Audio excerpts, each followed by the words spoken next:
अगर तुम्हारी short videos पे भी कुछ ऐसे व्यूज आते हैं तो डेफिनेटली तुम्हारा शॉर्ट्स चैनल भी फ्रीज हो चुका है। और इस वीडियो में मैं तुम्हें ये तो बताऊंगा ही कि कैसे तुम अपने शॉर्ट्स चैनल को अनफ्रीज करवा सकते हो। साथ में ये भी बताऊंगा कि ऐसी कौन सी गलतियां हैं जिनकी वजह से तुम्हारा शॉर्ट्स चैनल फ्रीज हो जाता है। इनफैक्ट यही नहीं, हम इस वीडियो में ये भी जानेंगे कि शॉर्ट को कैसे अपलोड करना चाहिए, किस टाइम पे शॉर्ट को अपलोड करने से हमारी शॉर्ट वायरल हो जाती है, शॉर्ट का एल्गोरिथम काम कैसे करता है, कीवर्ड्स और हैशटैग को टाइटल में कैसे यूज करना चाहिए और भी बहुत कुछ। तो आओ सबसे पहले ये जानते हैं कि शॉर्ट्स का एल्गोरिथम एक्चुअली काम कैसे करता है। तुमने कभी ना कभी अपने शॉर्ट्स चैनल पे कुछ ऐसे व्यूज के ग्राफ तो देखे ही होंगे जिसमें स्टार्टिंग में थोड़े बहुत व्यूज आते हैं, देन एक स्पाइक दिखती है एंड उसके बाद एक फ्लैट लाइन दिखती है और लास्ट में इस फ्लैट लाइन को देखने से ऐसा लगता है कि यूट्यूब हमारी शॉर्ट किसी को भेज ही नहीं रहा। बट ये सच नहीं, बिकॉज जब भी तुम एक शॉर्ट को अपलोड करते हो यूट्यूब पे तो यूट्यूब का एल्गोरिथम तुम्हारी शॉर्ट को कुछ रैंडम लोगों को भेजता है। और वो ऐसा क्यों करता है आओ जानते हैं। क्या तुम्हें पता है यूट्यूब ये कैसे डिसाइड करता होगा कि कौन सी वीडियो मुझे भेजनी है, कौन सी नहीं भेजनी? आओ मैं बताता हूँ। यूट्यूब मेरी वॉच एंड सर्च हिस्ट्री को देखने के बाद ही ये डिसाइड करता है कि कौन सी वीडियोस मुझे पसंद आ सकती हैं और उन्हें ही वो सजेस्ट करता है। और ऐसे ही एल्गोरिथम तुम्हारी शॉर्ट के कोर ऑडियंस को फाइंड करने के लिए उन रैंडम लोगों की वॉच एंड सर्च हिस्ट्री को भी चेक करता है। आओ इसे एग्जांपल से समझते हैं। मान लो एक एक्स पर्सन ने अपनी फर्स्ट गेमिंग शॉर्ट को अपलोड किया एंड यूट्यूब के एल्गोरिथम ने शॉर्ट की ऑडियंस को फाइंड करने के लिए उसे इन 4 पर्सन्स को भेजा, जिसमें से पर्सन ए जो बस कुकिंग से रिलेटेड वीडियोस देखता था, पर्सन बी जो बस न्यूज से रिलेटेड वीडियोस देखता था, पर्सन सी जो बस फाइनेंस से रिलेटेड वीडियोस देखता था एंड पर्सन डी जो एक हार्डकोर गेमर था और गेमिंग से रिलेटेड वीडियोस देखता था। अब एल्गोरिथम ने जैसे ही पर्सन एक्स की शॉर्ट को पर्सन ए को भेजा तो पर्सन ए ने 1 सेकंड के अंदर उस शॉर्ट को स्वाइप अप कर दिया। अब एल्गोरिथम को ये साफ पता चल चुका था कि ये शॉर्ट कुकिंग से रिलेटेड नहीं है, वरना पर्सन ए इसे स्वाइप अप ना करता। इसीलिए एल्गोरिथम अगली बार इस शॉर्ट को पर्सन बी को भेजता है एंड अगेन पर्सन बी भी इस शॉर्ट को स्वाइप अप कर देता है, बिकॉज ऑफ कोर्स ये शॉर्ट न्यूज से रिलेटेड भी नहीं थे। एंड अगेन एल्गोरिथम को पता चल चुका है कि ये शॉर्ट ना ही कुकिंग से रिलेटेड है और ना ही न्यूज से रिलेटेड। इसीलिए एल्गोरिथम ये सेम प्रोसेस तब तक करता है जब तक उसे पर्सन डी नहीं मिलता, बिकॉज जैसे ही एल्गोरिथम पर्सन डी को वो शॉर्ट भेजता है तो पर्सन डी उस शॉर्ट को पूरा देखता है और साथ में उस शॉर्ट को लाइक भी करता है। अब एल्गोरिथम तुरंत पर्सन डी की वॉच एंड सर्च हिस्ट्री को चेक करता है और उन लोगों को भी ये शॉर्ट भेजने लगता है जिन लोगों की watch and search history person D से मैच करती है। अब अगर तुम अपने शॉर्ट के इंप्रेशन वाले ग्राफ को देखोगे तो ओवरऑल ये ग्राफ फ्लैट ही दिखेगा, बट अगर तुम यहाँ लास्ट 7 डेज वाला फिल्टर लगा के देखोगे तो तुम्हें यहाँ साफ दिखेगा कि यूट्यूब तुम्हारे शॉर्ट के इंप्रेशंस को भेज रहा है, बट वो थोड़ा स्लो हो गया है बिकॉज यहाँ यूट्यूब का एल्गोरिथम तुम्हारी शॉर्ट की ऑडियंस को फाइंड कर रहा है। इसीलिए तुम्हारी मोस्ट व्यूड वाली शॉर्ट का ग्राफ कुछ ऐसा दिखता है, बिकॉज जैसे ही एल्गोरिथम तुम्हारी शॉर्ट की ऑडियंस को फाइंड कर लेता है तो वो इंप्रेशन काउंट को बढ़ा देता है, just like your viral short. But अगर तुम इस सीक्रेट ट्रिक को सही से यूज करोगे तो एल्गोरिथम तुम्हारी कोर ऑडियंस को फाइंड करने में बिल्कुल भी टाइम नहीं लगाने वाला। और वो कौन सी सीक्रेट ट्रिक है उसे जानने से पहले हमें ये जानना पड़ेगा कि वो कौन सी गलतियां हैं जिनकी वजह से तुम्हारी शॉर्ट का व्यूड इतना कम है। मैंने बहुत सारी वायरल शॉर्ट्स को देखा और मुझे उन सब में एक चीज कॉमन मिली। मैं तुम्हें यहाँ प्ले करके तो नहीं दिखा सकता, बट जो चीज मुझे सब में कॉमन मिली वो थी इन 3 टाइप्स के हो, जिसमें फर्स्ट नंबर पे आता है शॉर्ट का थंबनेल, सेकंड पे आता है शॉर्ट का टाइटल, थर्ड पे आता है मोस्ट इंपॉर्टेंट शॉर्ट के स्टार्टिंग के कुछ सेकंड्स। टाइटल और थंबनेल के बारे में वीडियो के आगे बताऊंगा और साथ में ये भी बताऊंगा कि तुम्हें कैसे और कितने बजे अपनी शॉर्ट को अपलोड करना चाहिए। तो स्टे ट्यून्ड। अभी जानते हैं क्या सही में शॉर्ट के स्टार्टिंग सेकंड्स इतने मैटर करते हैं कि किसी भी शॉर्ट को वायरल करा सके? तो इसका जवाब है हाँ। आओ इसे अच्छे से समझते हैं। मान लो मैंने एक शॉर्ट बनाई जिसमें मैं रिवील करने वाला हूँ कि मेरी टोटल यूट्यूब की अर्निंग कितनी है, बट शॉर्ट के स्टार्टिंग में ही मैं ये बोल दूँ कि गाइज चैनल सब्सक्राइब कर दो, वीडियो को लाइक कर दो, शेयर कर दो एंड ऑल। तो क्या जो मेरी शॉर्ट को पहली बार वॉच कर रहा होगा उसे इन 3-4 सेकंड्स के अंदर ये समझ में आएगा कि मेरी शॉर्ट का पर्पस क्या है? Of course not, right? लेकिन अगर तुमने ये चीज सही नहीं की तो तुम्हारी शॉर्ट कभी भी वायरल नहीं होने वाली, जो है तुम्हारी शॉर्ट की लैंग्वेज। हाँ सीरियसली, तुम्हारी शॉर्ट की लैंग्वेज तुम्हारी शॉर्ट को वायरल कराने में बहुत बड़ा रोल प्ले करती है। इमेजिन करो मैंने एक वीडियो बनाई हो जो सिर्फ इंडिया में रहने वाले लोगों के लिए हो, लेकिन उस वीडियो को मैंने स्पेनिश में रिकॉर्ड किया हो, तो क्या उस वीडियो को 100% इंडियंस देख पाएंगे? Of course not, right? इसीलिए कोई भी वीडियो बनाने से पहले ये जरूर जाने कि उस वीडियो की एक्चुअल ऑडियंस कहाँ की होने वाली है। लेकिन भाई हम ये पता कैसे करें कि हमारी मैक्सिमम ऑडियंस कहाँ की है? आओ मैं बताता हूँ। इसके लिए सिंपली अपना YT स्टूडियो ऐप ओपन करो एंड इस एनालिटिक्स वाले ऑप्शन पे क्लिक कर दो, देन इस ऑडियंस वाले ऑप्शन पे क्लिक कर दो। थोड़ा स्क्रॉल डाउन करने के बाद तुम्हें यहाँ जियोग्राफी का ऑप्शन मिलेगा, उस पर क्लिक कर दो एंड इस 28 डेज वाले फिल्टर को लाइफ टाइम पे सेट कर दो। तुम यहाँ देख सकते हो मेरी 33% से भी ज्यादा ऑडियंस इंडिया की है। तो ऑफ कोर्स अगर मैं अपनी वीडियो की लैंग्वेज हिंदी रखूंगा तो नो डाउट 80 से 90% इंडियंस मेरी वीडियोस को आराम से समझ जाएंगे। लेकिन भाई क्या टाइटल और डिस्क्रिप्शन भी हमारी शॉर्ट को वायरल कराने में हेल्प करता है? वायरल ही नहीं, टाइटल और डिस्क्रिप्शन तुम्हारी शॉर्ट को अनफ्रीज कराने में भी काफी हेल्प करता है। और बताता हूँ कैसे। मान लो मैंने एक शॉर्ट बनाई है जिसमें मैं माइनक्राफ्ट के गेम प्ले दिखा रहा हूँ, बट उसके टाइटल और डिस्क्रिप्शन में मैंने BGMI से रिलेटेड कीवर्ड्स और हैशटैग डाल रखे हैं। तो अब भले ही मेरी वीडियो माइनक्राफ्ट से रिलेटेड है, लेकिन यूट्यूब पे एल्गोरिदम उसे BGMI की वीडियोस देखने वाले लोगों को ही भेजेगा। इसका रीजन ये है कि यूट्यूब का एल्गोरिदम तुम्हारी शॉर्ट को नहीं, तुम्हारी शॉर्ट के मेटा डेटा को देखता है। और मेटा डेटा में आती हैं ये 3 चीजें, तुम्हारी शॉर्ट का टाइटल, डिस्क्रिप्शन और कीवर्ड। लेकिन भाई हमें हैशटैग्स और कीवर्ड्स को कितना यूज करना चाहिए अपने डिस्क्रिप्शन में? इसका कोई एग्जैक्ट नंबर नहीं है मेरे पास, बट मैं अपने एक्सपीरियंस से बताऊं तो तुम्हें 10 से 15 हैशटैग्स और 20 से 25 कीवर्ड्स का यूज तो करना ही चाहिए अपने डिस्क्रिप्शन में। और भाई टाइटल में कितने यूज करूं? टाइटल में मैं सजेस्ट करूंगा कि तुम 5 से ज्यादा हैशटैग्स का यूज मत करो, बिकॉज ज्यादा हैशटैग्स यूज करने से एल्गोरिदम भी कंफ्यूज हो जाता है कि तुम किस हैशटैग को टारगेट करना चाहते हो। दैट्स वाई मैं सजेस्ट नहीं करूंगा कि तुम 5 से ज्यादा हैशटैग्स का यूज करो। और भाई क्या सही में हैशटैग्स और कीवर्ड को यूज करने से हमारा शॉर्ट चैनल भी अनफ्रीज हो सकता है? इसका जवाब है हाँ, बिकॉज जब भी तुम हैशटैग्स और कीवर्ड्स को अपने टाइटल और डिस्क्रिप्शन में यूज करते हो तो एल्गोरिदम को काफी हेल्प मिलती है तुम्हारी कोर ऑडियंस को फाइंड करने में। बाय द वे अगर तुम भी ये मिस्टेक करते हो तो 100% चांसेस है कि तुम्हारा शॉर्ट चैनल भी फुल्ली फ्रीज हो जाएगा। और वो क्या है बताऊंगा, लेकिन उससे पहले 1 मिनट के अंदर ये जानते हैं कि कैसे तुम्हें अपनी शॉर्ट को अपलोड करना चाहिए। सिंपली अपना YouTube ऐप ओपन कर लो एंड इस प्लस वाला आइकन पे क्लिक कर दो। अब जो भी शॉर्ट तुम्हें अपलोड करनी है उसे सेलेक्ट कर लो यहाँ से एंड अब इस ऐड साउंड वाले ऑप्शन पे क्लिक कर दो। थोड़ा स्क्रॉल डाउन करने के बाद तुम्हें यहाँ टॉप साउंड्स का ऑप्शन मिलेगा।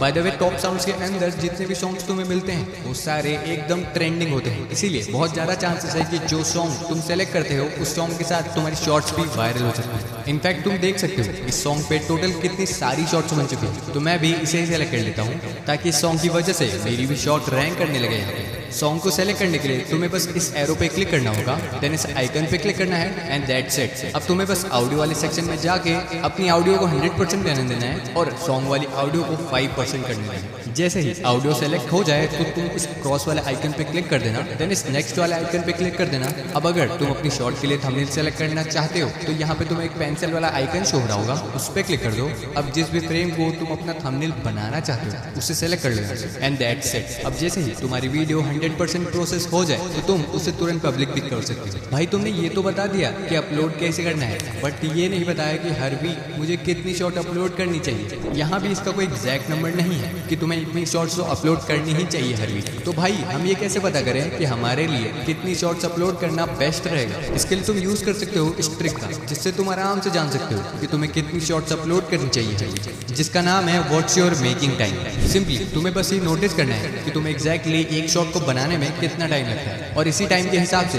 तुम्हें अपनी शॉर्ट को अपलोड के लिए शेड्यूल करना है। आओ शॉर्ट में समझाता हूँ। मान लो मुझे एक शॉर्ट को बनाने में 1 दिन का टाइम लगता है। अब मैं इसमें 1 दिन और एक्स्ट्रा ऐड करूंगा ताकि मैं कंसिस्टेंटली वीडियोस अपलोड कर सकूं, बिकॉज तुम्हें भी ये बात अच्छे से पता है कि अगर तुम कोई काम बिना ब्रेक लिए करते हो और उसमें अच्छे रिजल्ट्स ना मिले तो तुम उस काम को ज्यादा दिन तक नहीं कर सकते, राइट? दैट्स व्हाई मैं अपने वर्किंग डेज में एक एक्स्ट्रा दिन ऐड करता हूँ, जिसको मैं बोलता हूँ ब्रीदिंग डे। ऐसे ही तुम भी अपनी मेकिंग टाइम को कैलकुलेट करके अपलोड्स को शेड्यूल कर सकते हो। जैसे मुझे अब ये पता चल चुका है कि मुझे हर वीक 3 शॉर्ट्स को अपलोड करना है। भाई ये क्वेश्चन है, मैंने अभी तक अपने शॉर्ट चैनल पे एक भी लॉन्ग वीडियो को अपलोड नहीं किया है, लेकिन मेरी शॉर्ट्स पे ठीक ठाक व्यूज आ जाते हैं। तो क्या मुझे अपने शॉर्ट चैनल पे लॉन्ग वीडियोस को अपलोड करना चाहिए? इसका जवाब है नहीं। मैं कभी सजेस्ट नहीं करूंगा कि तुम अपने शॉर्ट चैनल पे लॉन्ग वीडियोस को अपलोड करना स्टार्ट कर दो, बिकॉज शॉर्ट चैनल पे लॉन्ग वीडियोस को अपलोड करने से बहुत ज्यादा चांसेस है कि तुम्हारी लॉन्ग वीडियोस का CTR एंड ऑडियंस रिटेंशन बहुत खराब होने वाला है। और ये बात तुम भी अच्छे से जानते हो कि अगर ये दोनों चीज अच्छी नहीं हुई तो भले ही तुम्हारी वीडियो और थंबनेल कितना भी अच्छा हो, लेकिन अच्छा रिस्पॉन्स नहीं आने वाला है। लेकिन भाई ऐसा होता क्यों है? इसके पीछे का रीजन ये है कि शॉर्ट्स देखने वाले लोगों का अटेंशन स्पैम बहुत कम होता है। लेकिन अगर तुम्हें लॉन्ग वीडियोस को अपलोड करना ही है तो तुम्हारे पास यहाँ पे 2 ऑप्शन है। फर्स्ट, या तो लॉन्ग वीडियोस के लिए एक न्यू चैनल बना लो, या तो सेकंड, लॉन्ग वीडियोस की लेंथ स्टार्टिंग में बहुत कम रखो, लाइक 1 से 2 मिनट। इसके लिए तुमने बहुत सारे क्रिएटर्स को देखा होगा जो जो लॉन्ग वीडियोस के लिए अलग चैनल बनाते हैं और शॉर्ट्स के लिए अलग। बाय द वे ये गलती मत करना, वरना इससे तुम्हारा चैनल टेम्पररी फ्रीज भी हो सकता है, जो है रीअपलोडिंग वीडियोस। तुम्हारे साथ कभी ना कभी ये जरूर हुआ हो कि तुमने बहुत मेहनत से कोई वीडियो बनाई हो और उसे ये सोच के अपलोड किया हो कि इस पे तो लाखों में व्यूज आएंगे, बट जैसे ही तुमने उसे अपलोड किया हो तो उस पे 10 या 20 व्यूज ही आए हो, राइट। ऐसे टाइम पे बहुत सारे क्रिएटर्स उस वीडियो को डाउनलोड करके रीअपलोड कर देते हैं, जो कि बिल्कुल भी सही नहीं है। बिकॉज जब भी तुम कोई वीडियो या शॉर्ट को डाउनलोड करके अपलोड करते हो तो यूट्यूब के एल्गोरिथम को ये लगता है कि तुम कोई स्पैमर हो जो वीडियोस को बार बार रीअपलोड कर रहा है। डेफिनेटली तुम रीअपलोड कर सकते हो, बट जब भी तुम रीअपलोड करो तो उस वीडियो को डाउनलोड करके नहीं, ओरिजिनल वीडियो को ही अपलोड करना, और वो भी 1-2 दिन ब्रेक लेके। बाय द वे ये एक ऐसी मिस्टेक है जिसको अगर तुमने गलती से भी किया तो तुम्हारा चैनल परमानेंटली फ्रीज भी हो सकता है। लेकिन उसको जानने से पहले ये जानते हैं कि किस टाइम पे तुम्हें अपनी शॉर्ट को अपलोड करना चाहिए जिससे तुम ज्यादा से ज्यादा व्यूज गेन कर सको। मैं अपने एक्सपीरियंस से बता रहा हूँ, ये क्वेश्चन तुम्हारे लिए तब तक एक हेडेक बना रहेगा जब तक तुम्हारे अच्छे खासे सब्सक्राइबर्स और रेगुलर व्यूअर्स नहीं बन जाते। बिकॉज अगर मान लो मैं ये बोलूँ कि 10 शॉर्ट्स क्रिएटर जो सेम शॉर्ट को अपलोड करने वाले हैं वो भी फिक्स टाइम पे, लेकिन फिर भी उनमें से बस 1 या 2 की शॉर्ट पे ही व्यूज आएंगे, तो हाँ डेफिनेटली ये सुनने में बहुत अजीब है लेकिन ये सच है। यहाँ पे मैं इनडायरेक्टली ये बताना चाहता था कि शॉर्ट्स का एल्गोरिथम इतना खराब है कि भले ही तुम्हारी एक शॉर्ट पे 10 के व्यूज आ गए जिसको तुमने सुबह 10 बजे अपलोड किया हो, लेकिन 50% से भी ज्यादा चांसेस ये हैं कि तुम्हारी अगली शॉर्ट पे 0 व्यूज आएंगे भले ही तुमने उसे सेम टाइम पे अपलोड किया हो। वैसे ऐसा क्यों होता है मुझे ये तो नहीं पता, बट मुझे ये जरूर पता है कि इसे ठीक कैसे करते हैं। तो आओ जानते हैं कैसे तुम अपने चैनल की अपलोड टाइमिंग को फाइंड कर सकते हो। इसके लिए सिंपली तुम्हें बस फॉलो करना है इन स्टेप्स को। स्टेप नंबर 1, तुम्हें अपलोड करनी है अपनी शॉर्ट्स को मॉर्निंग के टाइम। फॉर एग्जांपल मान लेते हैं तुमने अपलोड किया अपनी फर्स्ट शॉर्ट को मॉर्निंग 10 AM। अब सिंपली तुम्हें नोटिस करना है कि 10 से 15 आवर्स के बीच में तुम्हारी शॉर्ट्स ने कैसा परफॉर्म किया। फॉर एग्जांपल मान लेते हैं 15 आवर्स से भी ज्यादा हो चुके हैं लेकिन शॉर्ट ने बिल्कुल भी अच्छा परफॉर्म नहीं किया, जिसपे अभी के टाइम पे 4 ही व्यूज हैं। अब तुम्हें अपनी नेक्स्ट शॉर्ट को अपलोड करते टाइम को 1 आवर इंक्रीज करना है। फॉर एग्जांपल हमने पिछली शॉर्ट को 10 AM को अपलोड किया था, तो अब अपनी नेक्स्ट शॉर्ट को अपलोड करना है हमें 11 AM। एंड अगेन फिर से तुम्हें नोटिस करना है कि इस बार भी 10 से 15 आवर्स के बीच में तुम्हारी शॉर्ट ने कैसा परफॉर्म किया। फॉर एग्जांपल मान लेते हैं इस बार शॉर्ट ने ठीक ठाक परफॉर्म किया है, उस पर व्यूज आ चुके हैं 2.7 के, तो अगली बार हमें सेम टाइम पे शॉर्ट को अपलोड करना है। चलो मान लेते हैं सेम टाइम पे शॉर्ट को अपलोड करने के बाद भी उस शॉर्ट ने अच्छा परफॉर्म नहीं किया, तो अब क्या, तो अब हमें फिर से टाइम को इंक्रीज करना है जो कि 11 AM से 12 AM हो जाएगा, और फिर से 10 से 15 आवर्स के बीच में परफॉर्मेंस को चेक करना है। एंड जैसे ही ये प्रोसेस 9 PM तक चला जाए तो तुम्हें सिंपली उस टाइम पे अपनी शॉर्ट्स को अपलोड करना स्टार्ट कर देना है जिन टाइम्स पे तुम्हारी कुछ शॉर्ट्स अच्छा परफॉर्म की थी। आई नो ये थोड़ा ट्रिकी है, बट सीरियसली ये वर्क करता है बिकॉज मैंने खुद ये ट्राई किया हुआ है। बाय द वे छोटी सी गलती तुम्हारे चैनल को परमानेंटली फ्रीज भी करवा सकती है, तो प्लीज इसे भूल से भी मत करना, जो है वॉच बाय योरसेल्फ। आओ इसे शॉर्ट्स में समझते हैं क्यों